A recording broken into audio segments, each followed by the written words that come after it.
Ang lulutuin natin ngayon ay Maxi Style Fried Chicken. Umpisahan na natin. Isa lang muna natin ang ating lagayan na may tubig.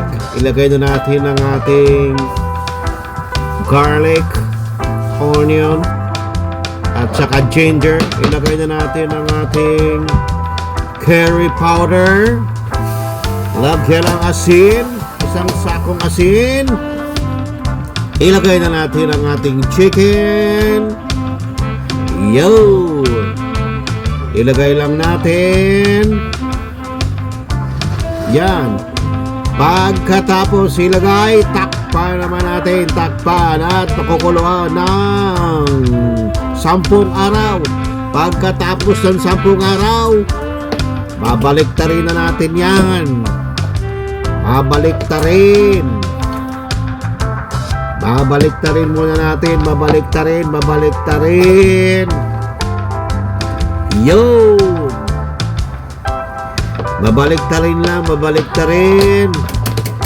Pagkatapos baliktarin, takpan naman natin. Pagkatapos, yun.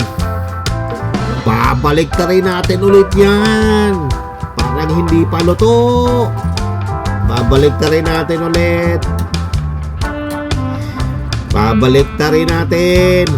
Kasi parang hindi pa luto. Yun, tapos takpan natin ulit.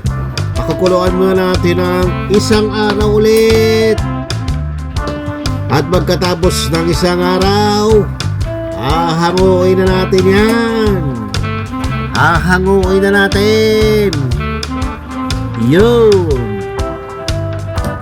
Hahanguin na natin. Hahanguin. At pagkatapos hanguin, diretso na natin. Ipiprito na natin yan. Diretso na iprito.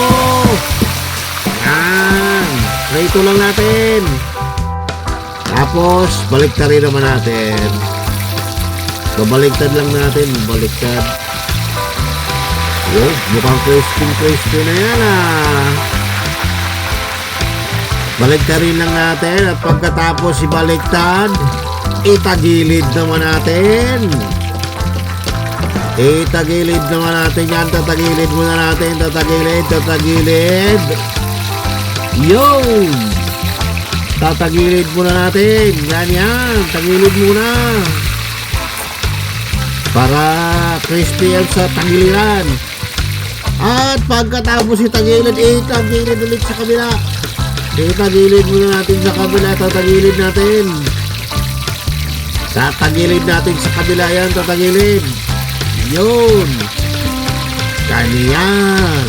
At pagkatapos ng 10 araw pagtagilid, kukunin na natin yan. Yun.